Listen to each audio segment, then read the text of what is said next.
Hello everyone, welcome to Magnet Brains. I'm Vanya Narain, your CUT educator for general test. और आज जो हम करने वाले हैं वो बहुत इंपॉर्टेंट पार्ट है. आज हम करने वाले हैं कंप्लीट मॉक टेस्ट. और ये मॉक टेस्ट जो है, जैसे कि आप यहाँ पे पढ़ पा रहे हैं, ये NTA mock test practice paper है जो कि उनकी साइट पे दिया गया है. अगर आप CUET की समर्थ की साइट पे जाएंगे तो यहाँ पे आपको मिल जाएगा. और ये जिसको बोलते हैं कि आधिकारिक मॉक टेस्ट है, आज हम उसको सॉल्व करने वाले हैं. पूरा फुल लेंथ मॉक टेस्ट हम सॉल्व करने वाले हैं. ऑफकोर्स 30 क्वेश्चन हैं इसमें जो कि मैंने लिए हैं, जो कि जनरल स्टडीज़ का जो पार्ट है वो कवर करता है. उसके अलावा 75 आपको मालूम है कि क्वेश्चंस होते हैं वैसे जनरल टेस्ट में. और बाकी जो क्वेश्चंस हैं उसमें कुछ मैथ्स का पार्ट है, कुछ DI का पार्ट है, बाकी कुछ साइंस का पार्ट है. वो जो है आपकी डिफरेंट फैकल्टीज़ जो है they are handling it, right. तो वो पार्ट जो है वो आपको DI फैकल्टी या अगर आप मैथ्स की फैकल्टी के पास जाएंगे, अगर आप देखेंगे तो उनके वीडियोज़ में आपको क्लियर मिलेगा. ये जो पार्ट है ये जनरल नॉलेज से डील करता है. ये जनरल टेस्ट के करंट अफेयर से, जनरल नॉलेज से, और जो चीज़ें हम कर रहे हैं जिसमें हिस्ट्री, इकोनॉमिक्स, आपका कह सकते हैं आपकी ज्योग्राफी, इस तरह की जो चीज़ें हैं उस पर डील कर रहा है. And that is what we are attempting over here.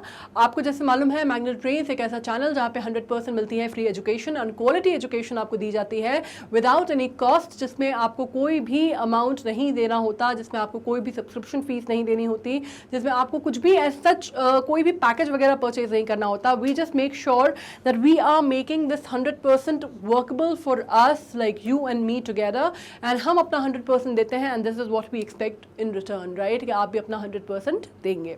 अब देखते हैं जो हम क्वेश्चन से स्टार्ट करने वाले हैं. मैं उन क्वेश्चन से स्टार्ट करती हूँ और मैं आपको बता दूं कि सबसे पहले जो हम करने वाले हैं वो क्वेश्चन है, the only Indian sports person who represented India in the winter Olympic 2022 is. अब अकेले ऐसे भारतीय जिन्होंने इंडिया को विंटर ओलंपिक 2022 में जो है आप कह सकते हैं रिप्रेजेंट किया था. इसमें एक नाम है. ये नाम अगर मैं बात करती हूँ तो ये नाम अब कम हो गए हैं. एक्चुअली इससे पहले जो था उसमें 2 नाम थे, उससे पहले 3 नाम थे, और वो 2-3 नाम जो है वो भी मैं आपको बता दूं कि एक नाम जो है उसमें से बहुत कॉमन है.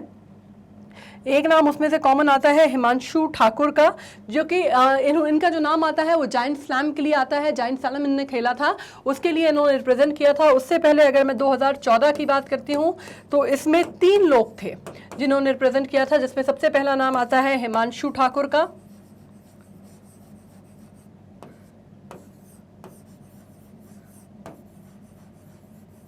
इसके बाद जो दूसरा नाम आ जाता है वो नाम आ जाता है मिस्टर नदीम इकबाल का. वो मैं यहाँ लिख दे रही हूँ.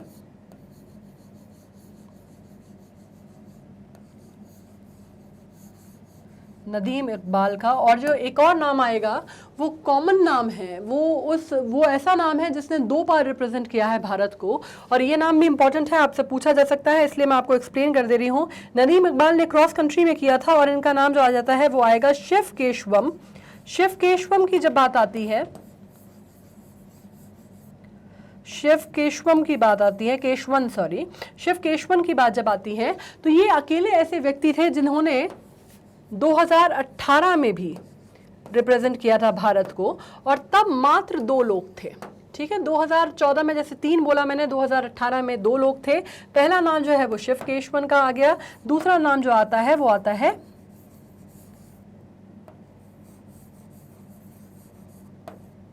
जगदीश सिंह का.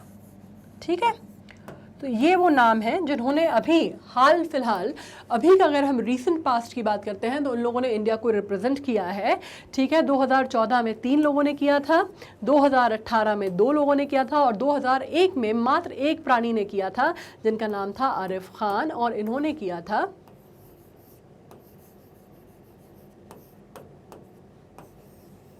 जायंट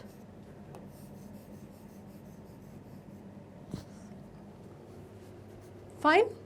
तो this is what you know कि जब हम बात करते हैं जायंट स्लैम की तो इन्होंने आरिफ खान ने हमको रिप्रेजेंट किया था, और अकेले ये व्यक्ति थे भारत की तरफ से जिन्होंने हमारे रिप्रेजेंटेशन ओलंपिक में, विंटर ओलंपिक में किया है. नाम क्लियर हो गए हैं? इसको आप लिख लीजिए एक बार, इसको अच्छे से देख लीजिए.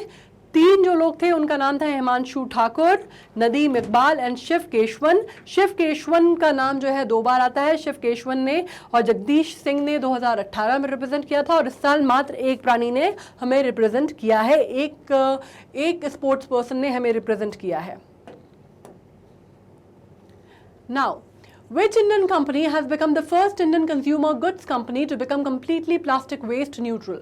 Completely plastic waste neutral होने वाली भारत की पहली कंपनी कौन सी है? Now ये वो कंपनी है जिसकी स्थापना अगर आप बात करते हैं तो बहुत पहले हुई थी, जब अंग्रेज़ों का शासन था उस ज़माने में हुई थी। आप तकरीबन कह सकते हैं कि 138 ईयर्स पुरानी ये कंपनी है। इसका जो हेडक्वार्टर है वो गाज़ियाबाद में है और इसकी स्थापना करने वाले व्यक्ति का नाम था एस.के. बर्मन। एस.के. बर्मन मतलब मैं आर.डी. बर्मन के पिता एस.डी. बर्मन की बात नहीं कर रही हूँ, ये एस.के. बर्मन साहब है और ये कंपनी है डाबर इंडिया। और डाबर इंडिया एक बहुत ही प्रतिष्ठित नाम और एक बहुत ही प्रतिष्ठित कंपनी, ठीक है। Which among the following companies is not having a CEO of Indian origin? जब इसकी बात आती है CEO of Indian origin तो आपको मालूम होगा कि जब ये ट्विटर पे बात चली थी और बहुत वायरल हुआ था, पारस के नाम के साथ ये बहुत वायरल हुआ था कि इंडिया की, मतलब बहुत आपने फेसबुक पे भी देखे होंगे, ट्विटर पे भी देखे होंगे कि बार बार आ रहा था कि इंडिया की ओरिजिन के जो लोग हैं वो पूरी दुनिया में जो है उनके नाम की तूती बज रही है, कि बड़ी बड़े जो ऑर्गेनाइजेशंस हैं उसमें इंदिरा नूई का भी नाम आया था, उसमें सत्या का भी नाम आया था, उसमें सुंदर पिचाई का भी नाम आया था। तो इस टाइम पे जाके वो बातें बहुत ज़्यादा तेज़ी उनने रफ्तार पकड़ी थी कि भारत के जो बड़ी ब्रांड्स हैं उनके जो प्रमुख हैं वो भारतीय ओरिजिन के हैं, ठीक है। तो वहाँ से एक क्वेश्चन आता है और इसमें मैं आपको नाम बता दूं, रेजर पे के जो ओनर हैं उनका नाम है हर्षल माथुर, ठीक है, उनका नाम है हर्षल माथुर। तो ये तो भारतीय हैं, राइट। तो ये आपका आंसर नहीं है। Google of course you know सुंदर पिचाई IITN है, इसके ऊपर भी बहुत सारी बात हुई थी, ठीक है। Microsoft of course you know कि वैसे तो हम जो नाम है माइक्रोसॉफ्ट वो किसके साथ जोड़ते हैं, बिल गेट्स के साथ, बट ये as an Indian we this is very proud moment, किसको हम किसके साथ जोड़ते हैं, सत्य नडेला के साथ। और मास्टर कार्ड के जो हैं ये वो व्यक्ति हैं जो बेसिकली भारतीय नहीं हैं और इनका नाम है माइकल मेबैक। माइकल मेबैक, और ये मेबैक मतलब ये मर्क वाला मेबैक नहीं है, ओके। इनका नाम है माइकल मेबैक और ये भारतीय नहीं है, और इसलिए आपका आंसर जो है वो होगा C, Mastercard, of course, right. Now the total size of Indian budget 2022-23 is. अब मैं बार बार आपसे एक बात बोल रही थी और बार बार मैंने ये डिस्कशन भी आपसे किया था कि जब मैं आपको पढ़ा रही थी CUET के बारे में तो मैंने आपसे बार बार बोला था कि डिस्क्रिप्शन बॉक्स में मैंने कुछ लिंक आपके साथ शेयर की हैं जो कि पुरानी हैं, IGKO की लिंक्स हैं, राइट। और IGKO में मैंने आपसे कहा था कि उसमें जो करंट अफेयर्स की लिंक है उसमें वीक एंड ब्रीफ की भी लिंक मिल जाएगी आपको, और जो मंथली स्निपेट चल रहे हैं उनकी लिंक भी आपको मिल जाएगी। तो आप एक बार उनके साथ आप उनको ब्रशअप कर लीजिए, क्योंकि IGKO है, ओलंपियाड का लेवल है, तो ऑब्वियसली जब करंट अफेयर्स की बात करते हैं हम तो उसमें वो ऑलरेडी मैं पढ़ा चुकी हूँ, बजट सत्र मैं ऑलरेडी डिस्कस कर चुकी हूँ, जो पूरा बजट सेशन था उसके ऊपर। तो अगर आपने वो सुना है, अगर आपने मेरी बात मानी थी और आपने वो लिंक देखी है तो आपको इसका आंसर बिल्कुल पता होगा। और आपको एक और बात बता दूं मैं कि अगर आपने वो लिंक पढ़ी हैं, देखी हैं, अगर आपने उसमें करंट अफेयर्स फॉलो किया है, अगर आपने वो जिसको बोलते हैं मंथली स्निपेट्स अगर आपने फॉलो किए हैं, या वीक एंड ब्रीफ आपने फॉलो किया है, या अगर आपने शॉर्टी नोट सीरीज फॉलो की हैं, तो ये जो क्वेश्चन पेपर है ये आपके लिए करना बहुत आसान हो जाएगा, क्योंकि बहुत सारी चीज़ें जो हैं ये उसी में से आई हैं, ठीक है। इसमें से काफ़ी सारे क्वेश्चन जो हैं उसमें से पूछे गए हैं। और मैं आपको बता दूं कि ये जो पर्टिकुलर चैप्टर है या पर्टिकुलर क्वेश्चन है जिसकी मैं बात कर रही हूँ, बजट के जो चैप्टर था वो मैंने पूरा आपसे एक पूरा वीडियो बना के उसमें डिस्कशन किया था जब हमारा बजट आया था, और उसका एनालिसिस हुआ था, फुल फ्लेजेड एनालिसिस था। जब हमारी जो वित्त मंत्री हैं निर्मला सीतारमण जी ने बजट पेश किया था तो उसके ऊपर मैंने पूरा डिस्कशन किया था। अमृतकाल बजट इसको कहते हैं, मैंने ये भी आपको बताया था। क्यों? क्योंकि अमृतकाल महोत्सव चल रहा है भारत का, कि हमारे 75 साल का जो इंडिपेंडेंस का जो पीरियड है वो पूरा हुआ है, और इस वजह से इसको अमृतकाल बजट भी कहा गया था। और इसमें बहुत सारी चीज़ें जो थी, बहुत सारी चीज़ों पे फोकस था, जिसपे से मैंने आपसे कहा था कि क्लीन एनर्जी पे बहुत फोकस था, और क्रिप्टो करेंसी के ऊपर एक बहुत विवादास्पद एक बात हुई थी जिसपो उस पर कहा गया था कि उसको टैक्सेशन के ब्रैकेट पे रखा गया था, लेकिन उसको लीगल टेंडर की तरह घोषित नहीं किया गया था। तो उसके ऊपर बहुत सारी चर्चा हुई थी। तो अगर आप वो बजट सेशन देखेंगे, अगर आपने नहीं देखा है तो मैं भी डिस्क्रिप्शन बॉक्स में उसकी लिंक दे दूंगी, तो आप ज़रूर देखिए। अगर आपने वो देखा है तो आपको मालूम होगा कि टोटल साइज जो है वो इंडियन बजट का जो ये फाइनेंशियल ईयर है 2022 से लेकर 2023 का, जो कि स्टार्ट कब होता है, 1 अप्रैल से हुआ था 2022 में स्टार्ट, और चलेगा कब तक, 31 मार्च 2023 तक। तो उसका जो पूरा साइज है टोटल बजट का वो है 39.45 lakh crore, right? So we know that. Now,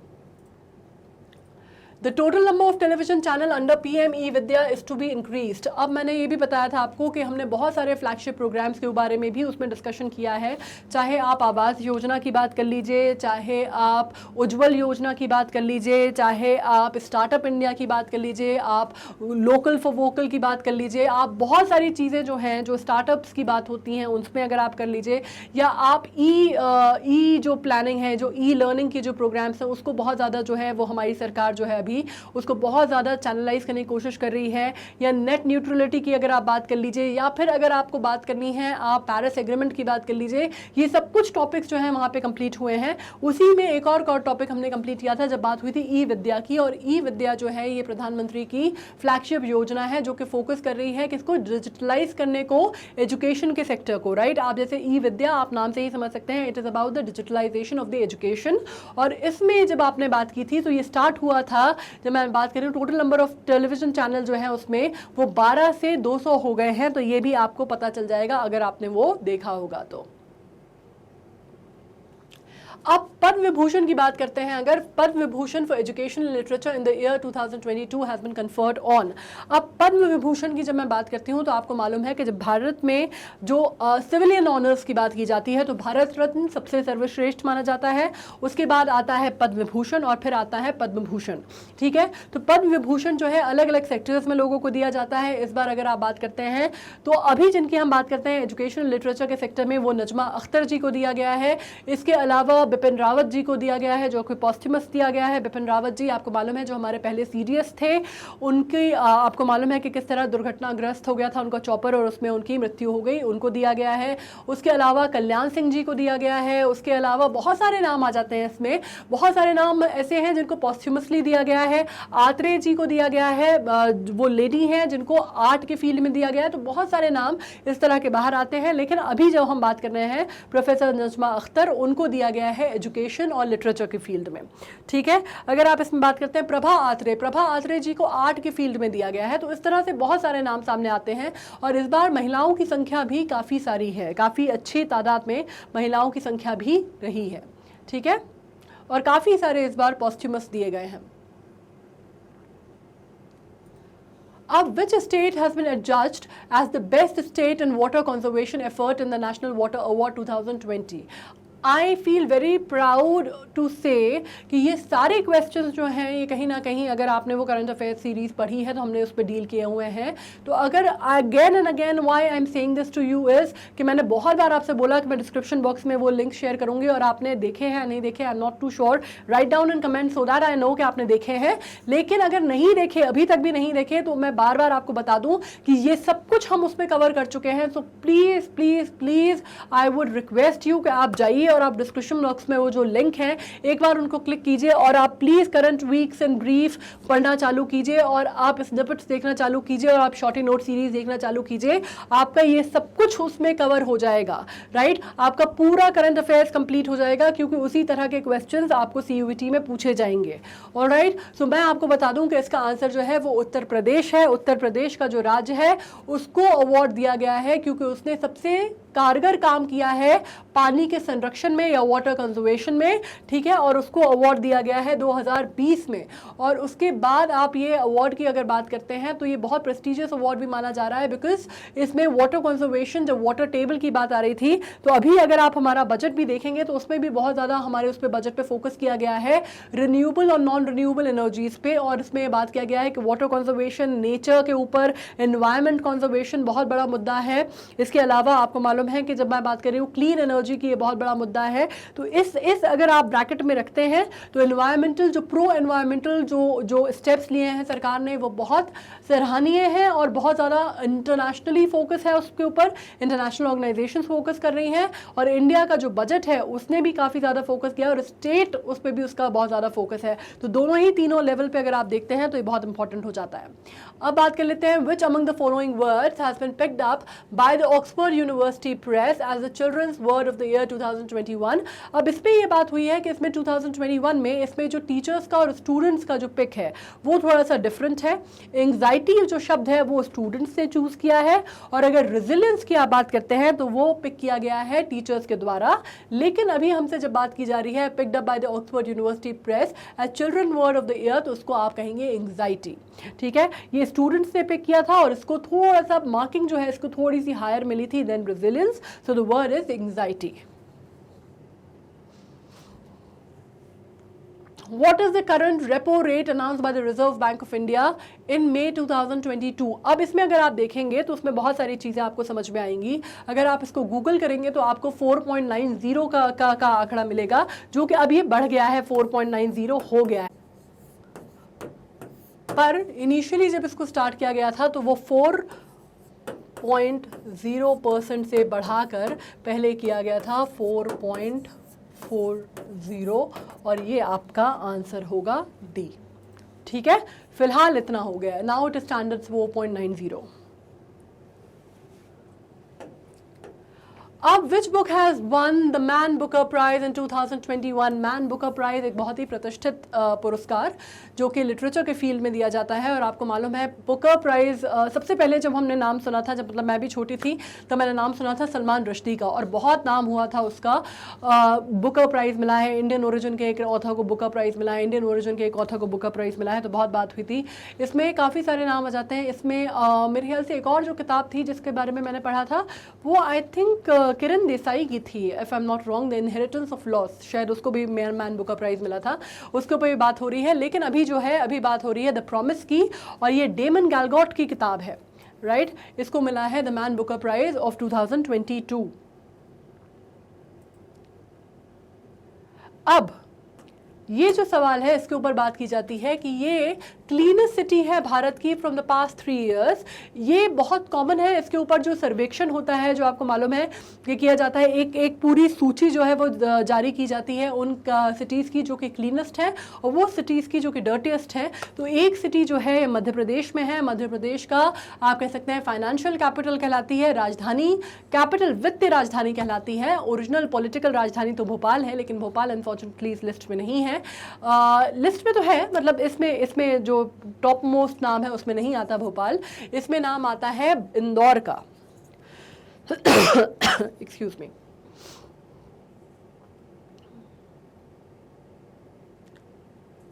अब मैं बात करती हूँ who among the following is the winner of Major Dhyan Chand Khel Ratna award 2021।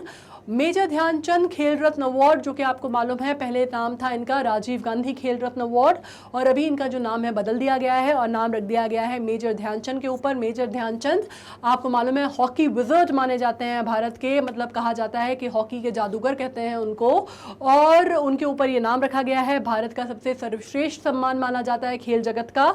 और इसको आपने स्टार्ट तो वैसे 92 में हुआ था ये, और बाद में क्योंकि 91 में राजीव गांधी की हत्या हुई थी और सरकार जो थी पीवी नरसिम्हा राव की थी, तो उन्होंने इसका नाम जो था वो राजीव गांधी खेल रत्न रख दिया था। और उसके ऊपर काफ़ी टाइम से बहुत ज़्यादा चर्चा होती थी कि राजीव गांधी जी का खेल से क्या लेना देना था, तो किसी जो स्पोर्ट्स पर्सन है उनके ऊपर नाम होना चाहिए था। और फाइनली अब उसका नाम जो है वो मेजर ध्यानचंद के ऊपर रखा गया है। और मेजर ध्यानचंद के ऊपर एक और बात याद आती है कि मेजर ध्यानचंद के ऊपर जब ये बात हुई थी सचिन तेंदुलकर को भारत रत्न देने की, तो आपको मालूम होगा कि बहुत डिबेट चला था और बात हुई थी कि अगर देना है भारत रत्न, अगर किसी स्पोर्ट्स पर्सन को देना है तो उसके लिए सबसे पहले जो हकदार हैं वो मेजर ध्यानचंद है। और ये बात सचिन तेंदुलकर ने भी मानी थी और उन्होंने कहा भी था इस बारे में।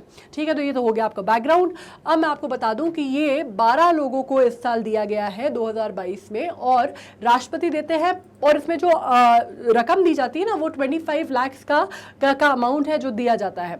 ठीक है, और पिछले साल कोविड वगैरह था तो उसकी वजह से ऑनलाइन हुआ था, इस साल ऑफलाइन हुआ है, नवंबर में हुई है ये।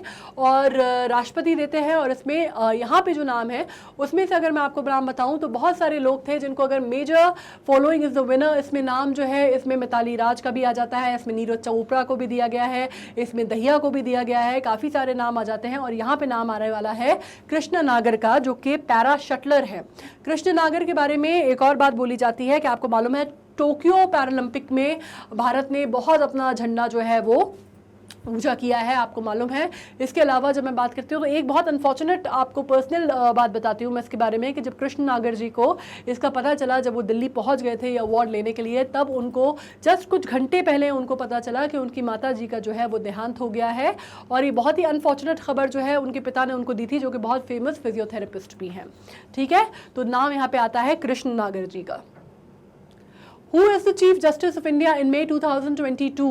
May 2022 में चीफ जस्टिस ऑफ इंडिया कौन है? अगर यहाँ पे आप नाम समझ रहे हैं एस ए बोबडे का, तो आपने नाम बिल्कुल सही सुना है। एस ए बोबडे नाम था, लेकिन वो भारत के चीफ जस्टिस रहे हैं। आप ये कह सकते हैं कि इनसे इन्होंने टेक ओवर किया है on 24th of April, very recently. Till now 24th of April को इन्होंने chief justice S A Bobde से टेक ओवर किया है। और ये बात कर सकते हैं, सॉरी 24 अप्रैल मतलब 2021, सॉरी मैं यहाँ पे डेट लिखना भूल गई हूँ, 2021 को इन्होंने टेक ओवर किया है। और पहले अभी जो आप बात जानना चाहते हैं कि अभी वर्तमान में जो हमारे चीफ जस्टिस हैं उनका नाम है एन.वी. रमन्ना। ठीक है, एन.वी. रमन्ना। बोबडे जी का नाम बिल्कुल सही सुना हुआ था आपने, 2021 तक वो चीफ जस्टिस ऑफ इंडिया थे।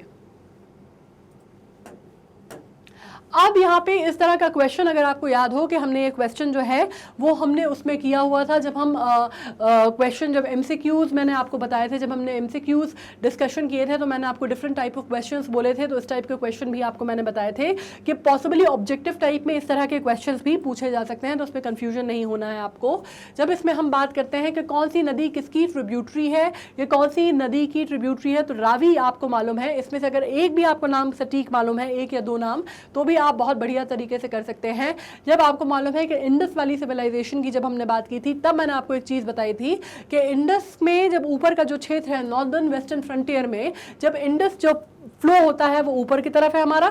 ठीक है, और मैंने आपको बोला था कि सप्त सिंधु सभ्यता की हमने बात की थी, वहां पे एक नदी की बात आती है जो कि आपने बात की थी रावी की, और आपको इसलिए मालूम है कि रावी जो है वो इंडस की ट्रिब्यूटरी है, ये बात आप जानते हैं। ठीक है, अगर आपको सिर्फ इतना भी पता है तो भी आपके लिए इतना जानना काफी होगा कि पहला आंसर जो है वो इंडस होना चाहिए। इसके अलावा आपने नाम सुना होगा भीमा का, भीमा और भी नदियां हैं जिनका आप बात कर सकते हैं। इसमें मंजरा आती है, घघरा आती है। घघरा नदी जो है वो किसकी ट्रिब्यूटरी मानी जाती है? घघरा नदी आपकी ट्रिब्यूटरी मानी जाती है गंगा की। ठीक है, तो आपको यहाँ पे दो चीज़ें अगर क्लियर हो गई हैं कि घघरा नदी जो है वो गंगा की और रावी नदी जो है इंडस की, तो आप आंसर यहाँ पे अपने आप चुन सकते हैं कि आपको मालूम है कि फर्स्ट का आंसर जो है वो सी होना चाहिए और सेकेंड का आंसर जो है वो डी होना चाहिए। ठीक है, मैं आपको सिर्फ इतना बता रही हूँ कि अगर आपको इनमें से दो चीज़ें भी मालूम होंगी तो आप इसका आंसर ढूंढ लेंगे। ठीक है, तो फर्स्ट का आंसर सी होना चाहिए, सेकंड का आंसर डी होना चाहिए, और वो ऑप्शन कहाँ मिल रहा है आपको? सी में। So of course we know कि द आंसर इज सी। तो इसमें सब कुछ आपको पता हो ये ज़रूरी नहीं है, लेकिन अगर आपको इन जनरल भी पता है, सिर्फ एक या दो भी अगर आपको पता है, तो आपका जो गैस है वो सही बैठेगा। क्योंकि यहाँ नेगेटिव मार्किंग है तो हम बिल्कुल फ्लूक नहीं मार सकते हैं ना, बिल्कुल जिसको बोलते हैं टिक टैक टू ओपन नहीं खेल सकते हैं। तो अगर आपको दो भी मालूम है, घघरा नदी आपको मालूम होगी कि हमने गंगा की जब बात की थी तो एक बार हमने उसकी ट्रिब्यूटरी की डिस्कशन किया हुआ था, तो आपने नाम सुना हुआ होगा। ठीक है, विच among the following pair is not correct? इसमें से कौन सा पेयर है? ये थोड़ा सा ट्रिकी का क्वेश्चन है, क्योंकि आपको मालूम है कि इसमें सबसे पहले दिमाग में क्या आता है ना, इसमें दिमाग में वो चीज़ आती है कि आपको लगता है यार ये सभी तो सही है, मतलब मास का किलोग्राम होता है ये तो हमको मालूम है, ल्यूमिनस इंटेंसिटी का कैंडेला होता है ये भी हमको मालूम है, अब टेम्परेचर का केल्विन होता है ये भी हमको मालूम है सेल्सियस का, लेकिन इलेक्ट्रिक करंट का वॉट होता है ये भी हमको मालूम है। तो उस पर कन्फ्यूजन कहाँ है? कन्फ्यूजन यहाँ पर है कि आंसर जो है वो आपका ए है, और वो इसलिए है क्योंकि इलेक्ट्रिक करंट का बेसिकली जो यूनिट होता है वो होता है कौन सा? एम्पेयर। ठीक है, और पावर या एनर्जी का यूनिट जो होता है वो होता है वॉट। ठीक है, तो आंसर जो है वो आ जाएगा आपका ए। आपको क्लियर हो गया? ये बहुत कंफ्यूजिंग सा था, इसमें बहुत सारे स्टूडेंट्स जो है थोड़ा सा इधर उधर कर देते हैं आंसर, लेकिन आपको कंफ्यूज नहीं होना है। इलेक्ट्रिक करंट का पावर एम्पेयर होता है, इस वजह से इसका आंसर जो है वो ए है। The international mother language day is observed on, ये इंटरनेशनल मदर लैंग्वेज डे की बात हो रही है, ठीक है। ये इंटरनेशनल मदर लैंग्वेज डे अगर आपको मालूम है तो अभी, क्योंकि ये बहुत सोशल मीडिया का ज़माना है ना, तो अभी अभी जब ये हुआ था फरवरी में गया है ये, और उस टाइम पे बहुत सारी सोशल मीडिया पे बहुत सारी पोस्ट आई थी, बहुत सारी चीज़ें जो थी फेसबुक पे, ट्विटर पे, इधर उधर वायरल हुई थी। इनफैक्ट एक जो मुझे पर्सनली बहुत अच्छा लगा था वो था एक बहुत फेमस आपका रेडियो चैनल है, और उसने अपना जो उनकी जो पंच लाइन है, जो उनका जो जिंगल है, उसको उन्होंने सारी लैंग्वेजेस में अलग अलग, वो उन्होंने इंडियन लैंग्वेजेस में लिया था, लेकिन वो बाकी सारी लैंग्वेजेस में जितनी इंडियन लैंग्वेजेस हैं उसमें उन्होंने उसको पूरे जो उनकी जो पंच लाइन है, जो उनका जो जिंगल है, उसको गाया था, एंड दैट वाज ब्यूटीफुल। और ये बहुत ज़्यादा वायरल भी हुआ था जब आप बात करते हैं, और इनफैक्ट शायद मेरे ख्याल से अभी भी चलता है, बिकॉज अगर अभी भी आप देखेंगे तो वो जो है आपको मिल जाएगा कहीं ना कहीं, अगर आप सुनेंगे तो। जो पूरा जितनी मदर टंग्स होती हैं इंडिया में, जितनी भारतीय भाषाएं हैं, उसमें उन्होंने वो अपनी जिंगल को पूरा गाया हुआ था। लेकिन मैं आपको बता दूं कि इसका जो बनाने का या इसको मनाने का, सेलिब्रेट करने का रीज़न ये होता है कि दुनिया में इतनी अलग अलग एथनिसिटीज़ हैं, इतने सारे इतनी भाषाएं हैं, इतनी लैंग्वेजेस हैं, तो ये मल्टीलिंगुअल लैंग्वेजेस को प्रमोट करने के लिए और उनको कंजर्व करने के लिए, सबसे बड़ी बात कि इंटरनेशनल लैंग्वेजेस तो अपनी जगह पर हैं, लेकिन मदर टंग को या मदर लैंग्वेजेस को बचाने के लिए, सेफगार्ड करने के लिए और उनको प्रमोट करने के लिए एक तरह से अंतर्राष्ट्रीय तौर पे मनाया जाता है। और उसको जैसे मैंने आपको बता ही दिया कि मनाया जाता है 21 फरवरी को, और हिंदी दिवस हमारे यहाँ मनाया जाता है 14 सितंबर को, तो इसका आंसर है 21 फरवरी, ठीक है। अब इसमें मैं बता दूं आपको, विच among the following country is funding India first bullet train project. तो ये आपको मालूम होगा, अगेन जब मैंने आपसे बात की थी कि इंडिया का जो बुलेट ट्रेन प्रोजेक्ट है उसको फंडिंग की जा रही है, और काफ़ी सारी मेजर फंडिंग जो है वो की गई है जापान के थ्रू। और इनफैक्ट जापान से ही हम काफ़ी ज़्यादा, अगर आप इनोवेशन की भी बात करते हैं तो जो इंस्पिरेशन है वो भी जापान से ही ली गई है, और जापान के बुलेट ट्रेन को ही उस पर पढ़ के उसमें शोध किया गया था, रिसर्च की गई थी, और काफ़ी इनोवेटिव आप कह सकते हैं kind of inspiration जो है, it has been drawn from Japan, and it is the country which is aiding India to build the first bullet train. In which of the following sport India has never won an Olympic gold medal? इसमें से कौन सा वो sports है जिसमें India को Olympic gold medal नहीं मिले हैं? तो हम जानते हैं कि हॉकी में तो मेजर ध्यानचंद के वजह से हमको बहुत सारे गोल्ड मेडल मिले हैं। तो हॉकी तो आपको मालूम है, इंडिया एक टाइम पे was known as the nursery of hockey, तो हॉकी में हमको मिले हैं। शूटिंग आपने नाम सुना है अभिनव बिंद्रा का, तो वो भी आ जाता है, और एथलेटिक्स में भी हमको मिल चुका है। तो हमें अकेले जो इसमें हमें गोल्ड मेडल नहीं मिला है वो बात हो रही है रेसलिंग की। रेसलिंग में भारत को अभी तक कोई स्वर्ण पदक नहीं मिला है, ठीक है। स्वर्ण पदक की बात हो रही है, ओलंपिक मेडल की बात नहीं हो रही है, इसमें कंफ्यूज नहीं होना है। The headquarter of the Indian Space research Organisation ISRO, ISRO का नाम आपको मालूम है कि जब हमारे यहाँ की जब स्टेट, हाँ स्टेट मतलब इंडिया की बात हो रही है, राइट। जब हम फॉर्मली बात करते हैं तो state we means a particular official name of the country, right. State मतलब अगर आप बात करेंगे तो यूनाइटेड स्टेट्स की बात करेंगे, अगर आप यूके की बात करेंगे, अगर आप जापान की बात करेंगे तो इनको आप normally premier of the states बोला जाता है, जो स्टेट्स के जो हेड होते हैं उनको, है ना। तो स्टेट्स उस सेंस में भी बोला जाता है, ठीक है। हमारे यहाँ जो प्रदेश होते हैं उस सेंस में नहीं बोल रही हूँ मैं। तो अगर आप बात करते हैं तो हमारे यहाँ का इसको अंतरिक्ष भवन की आपने नाम सुना होगा ज़रूर। अंतरिक्ष भवन का अगर आपने नाम सुना है तो हमारे यहाँ की जब ये मॉम हुआ था, आपको मालूम होगा कि जब मिशन मंगल आई थी, आपने सुना होगा, मूवी भी बनी है इसके ऊपर। जब हमारा मार्स मिशन आया था तब आपको मालूम होगा कि नासा ने, जो कि बहुत ही प्रतिष्ठित जो सैटेलाइट स्पेस एजेंसी है यूएस की, उसने बहुत तारीफ की थी हमारी और कहा था कि we look forward to the future collaborations together, right. तो स्पेस रिसर्च ऑर्गेनाइजेशन जो है हमारा, वो उसकी बात हो रही है, और इसका जो सेंटर है वो है बेंगलुरु इंडिया में, ठीक है। तो इसका जो आंसर है वो है बेंगलुरु इंडिया, और इसमें बहुत बड़े बड़े लोगों का नाम जो है इससे जुड़ता है। इसमें सारा भाई का नाम जुड़ता है, इसमें आपको मालूम है कि इसमें हमारे जो पूर्व राष्ट्रपति थे एपीजे अब्दुल कलाम साहब, उनका नाम जुड़ता है। बहुत लोगों का, बहुत प्रतिष्ठित साइंटिस्ट जो है इससे जुड़े हुए हैं। The currency of Russia, Russia की करेंसी क्या है बताइए। रशिया की करेंसी जो है यूरो हमें पता है, यूरोप की है। डॉलर हमें मालूम है कि इसमें कैनेडियन डॉलर भी बात हो सकती है, यूएस डॉलर की भी बात हो सकती है, तो डॉलर की बात हम नहीं कर रहे हैं।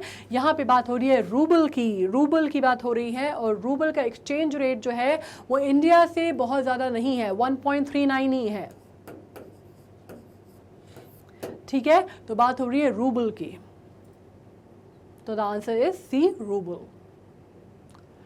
पर्वतमाला is the name of project associated with, यार ये सब कुछ जो है ना, ये सब कुछ अगर आप पढ़ोगे ना, अगर आपने डिस्क्रिप्शन बॉक्स में जाके एक बार वो पढ़ लोगे ना, वीक एंड ब्रीफ, आपको ये सब कुछ मिल जाएगा, क्योंकि सब कुछ मैंने वहाँ डिस्कस किया हुआ है, ठीक है। उसमें और जो स्निपेट्स हैं उन सब में हम ये डिस्कस कर चुके हैं। पर्वतमाला मैंने आपको बताया था कि बहुत ही एक क्या आप कह सकते हैं कि एम्बिशियस प्रोजेक्ट है इंडिया का, जिसमें बात की जा रही है हाईवेज पे या जो पहाड़ी इलाके हैं उसमें जो रोपवेज हैं उनको कनेक्ट करने की या रोपवेज बनाने की क्यों की जा रही है, क्योंकि वहाँ पे रोड बिल्डिंग जो है वो बहुत एक्सपेंसिव टास्क भी है और बहुत टफ टास्क भी है, बहुत ज़्यादा लेबर भी चाहिए होगा और कॉस्ट इफेक्टिव भी पड़ेगा अगर हम रोपवे वहाँ बिल्ड करते हैं, और टाइम इफेक्टिव भी पड़ेगा। तो पर्वतमाला आपको मालूम है कि पर्वतमाला रोपवे डेवलपमेंट के ऊपर फोकस है इसका, और ये काफ़ी महत्वाकांक्षी प्रोजेक्ट माना जा रहा है सेंट्रल गवर्नमेंट का। और इसमें सारे वो स्टेट के जिसमें जैसे आप बात कर सकते हैं हिमाचल प्रदेश की, उत्तराखंड की, नॉर्थ ईस्ट की, वो सारे जो स्टेट्स हैं इसमें शामिल होने की बात हो रही है। और जितने भी पर्वतीय क्षेत्र हैं भारत में उन सब में इस चीज़ को धीरे धीरे धीरे धीरे करके लागू करने की बात हो रही है, और बात हो रही है रोपवे डेवलपमेंट की।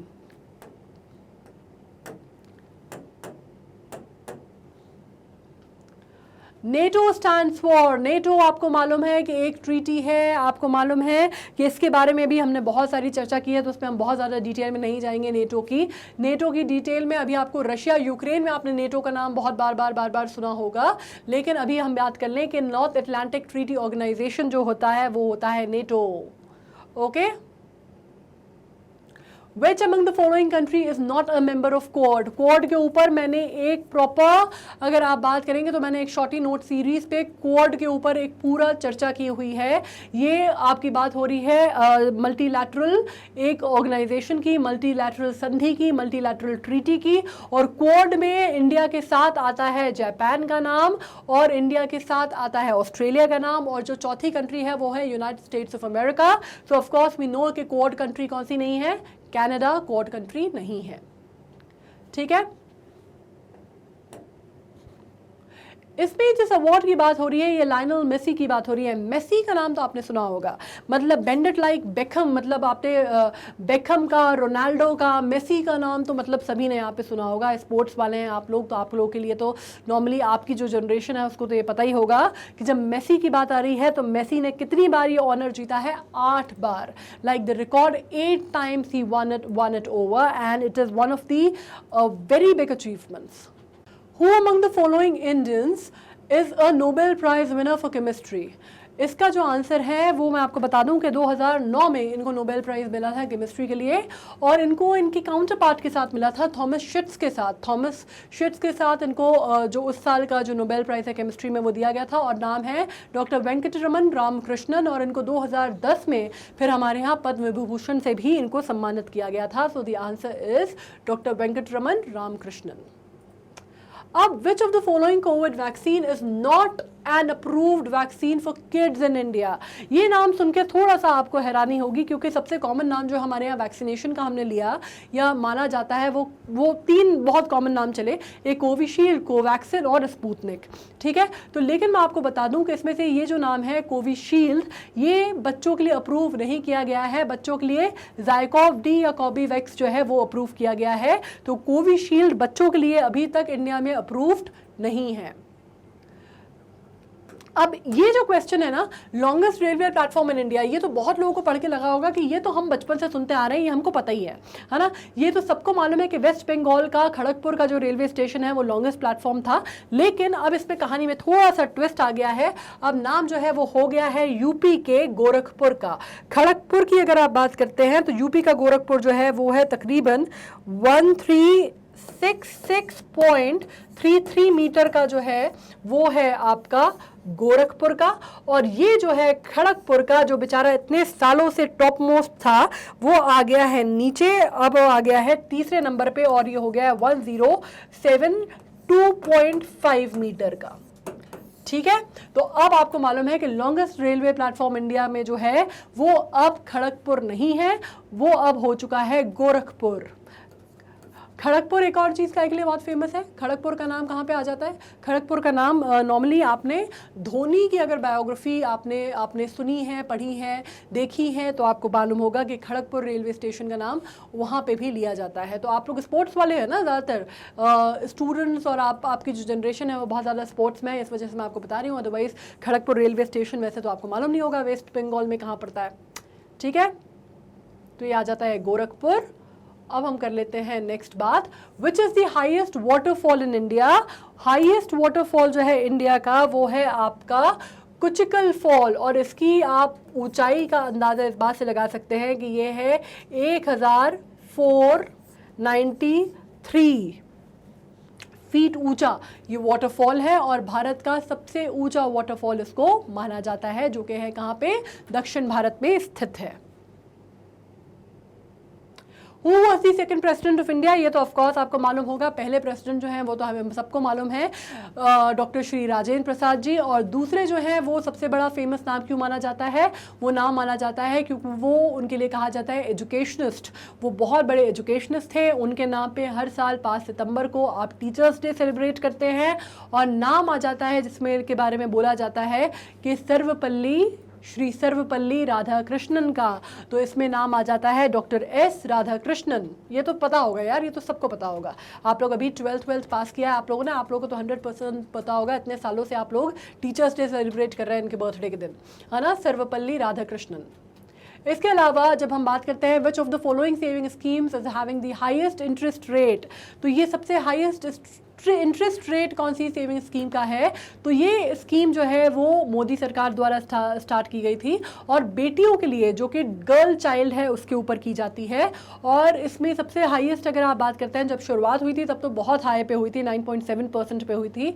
अभी अगर आप बात करते हैं 9.75 पे हुई थी, अभी जो है ये 7.6% पे स्टैंड करती है। और 7.6% पे अगर यहाँ से आप पढ़ते हैं तो उसमें नाम आ जाता है सुकन्या समृद्धि योजना का।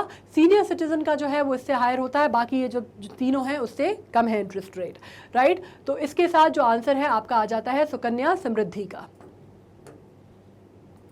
इसके साथ आ गए हम एंड पे। हमने कर लिए हैं सारे मॉक टेस्ट जो कि जनरल स्टडीज़ के थे। इसके अलावा जो उसमें पार्ट था वो डीआई का पार्ट था, जैसे मैंने आपसे कहा, कुछ पार्ट मैथमेटिक्स का था, कुछ पार्ट अलग क्वेश्चंस का था। तो वो आपके जो रिस्पेक्टिव आप जो पढ़ रहे हैं सीयूटी के जो एजुकेटर्स हैं वो आपको बता देंगे, वो आपको पढ़ाएंगे, and you will be through with this.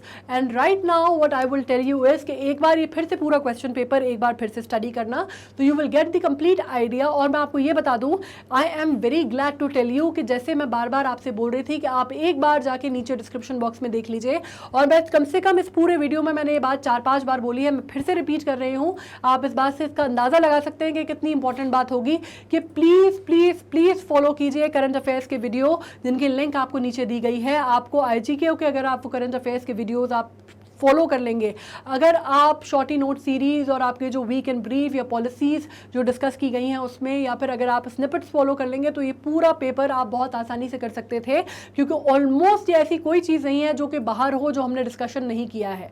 हम ऑलरेडी ये सब कुछ डिस्कस कर चुके हैं। Just go there and go through it and you will know that why I am insisting on it so much. All right, so now अब आपको मालूम है कि आपको दोबारा ये वीडियो कैसे असेस करना है, या फिर अगर आप बात करते हैं IGK के वीडियोस की भी, अगर आपको कैसे असेस करना है, डिस्क्रिप्शन बॉक्स में नहीं भी ढूंढ पा रहे हो तो भी मैं बता देती हूँ कि आपको जाना है मैग्नेट ब्रेन्स की वेबसाइट पे, magnetbrains.com पे। आपको मालूम है हमारे यहाँ K12 NTSC ओलंपियाड सब कुछ हम कवर करते हैं। जैसे यहाँ पे आपको जो दिख रहा है ना, यहाँ पे आपको कौन सा दिख रहा है? ये CUT दिख रहा है। तो जैसे यहाँ पर है स्पोकन इंग्लिश है, IIT JEE है, नीट है, इसको अगर आप स्क्रॉल करेंगे तो यहीं पे आपको ओलंपियाड भी दिख जाएगा, ठीक है। तो ओलंपियाड पे अगर आप जाके देखेंगे उसमें आपको IGK GK ओलंपियाड मिल जाएगा, उस पर आप क्लिक करेंगे तो वहाँ पे भी आपको बिल्कुल उसी तरह से वीडियोस मिलेंगे जैसे आपको यहाँ दिख रहे हैं, ठीक है। जैसे यहाँ पे आपने CUT का वीडियो अगर आपने ओपन किया तो इस तरह से जैसे आपको ये सीक्वेंशियल ऑर्डर में दिख रहा है ना, वैसे अगर आप IGK में जाएंगे, वहाँ से जाके आप ओलंपियाड देखेंगे, ओलंपियाड में जाके आप GK देखेंगे, तो बिल्कुल इसी तरह आपको अलग अलग उसमें करंट अफेयर्स करके एक आपको सब हेड मिलेगा। उस करंट अफेयर्स में आपको सारे जो करंट अफेयर्स के टॉपिक आज तक हमने कंप्लीट किए हैं वो मिल जाएंगे, ठीक है। तो उसमें जाएंगे, और उसके अलावा करंट अफेयर्स के अलावा अगर आप CUT में जो ऑल ओल्ड वीडियोस देखना चाहते हैं तो उसमें आप आपको क्या करना है, आप इसको स्क्रॉल करेंगे ऊपर, इसमें जो MCQs वगैरह हमने किए हुए हैं ये हिस्ट्री से रिलेटेड हैं अभी फिलहाल जो हमने किए हुए हैं, तो वो आप स्क्रॉल करेंगे तो आपको मिल जाएंगे। आपको जो भी देखना है आपको ऑप्शन होगा कि आप और वीडियोस एक्सप्लोर करना चाहते हैं या आप आगे बढ़ना चाहते हैं, तो that is up to you. लेकिन मैं आपसे बोलूंगी कि एक बार आप पूरे वीडियोस कवर कर लीजिए, पूरे वीडियोस देख लीजिए, आपके पास अभी वो टाइम है कि आप वीडियोस स्क्रॉल कर सकते हैं। एक बार में नहीं 2-3 बार में देख लो तो भी काम हो जाएगा अपना, ठीक है। बिल्कुल सेम इसी तरह यूट्यूब पे भी है, हमारे चैनल पे आप जाएंगे आपको प्लेलिस्ट मिलेगी, चाहे CUT की है चाहे IGKO की है, दोनों आपको प्लेलिस्ट मिलेंगी। कोई भी डाउट है, अगर नहीं मिल पा रही है लिंक, किसी चीज़ में कंफ्यूजन है, किसी चीज़ में दिक्कत है, तो मुझे कमेंट सेक्शन में लिखो, I will get back to you. लेकिन वैसे डिस्क्रिप्शन बॉक्स अगर देखोगे ना तो उसमें सारी लिंक्स आपको मिल जाएंगी, सारी लिंक्स जो है उसमें दी गई हैं, तो आपको कोई कंफ्यूजन कहीं पे भी नहीं होगा। आपको सिर्फ जाके उनको क्लिक करना है और आपको देखना है, ठीक है। बाकी रेगुलर अपडेट जो है वो हमारे FB पेज पे और इंस्टा पेज पे भी आपको मिल जाएंगे।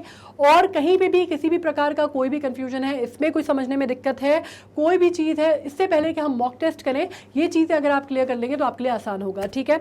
Now again I am telling you, any confusion, any kind of confusion that arises in your mind, please write it down and we'll get back to it.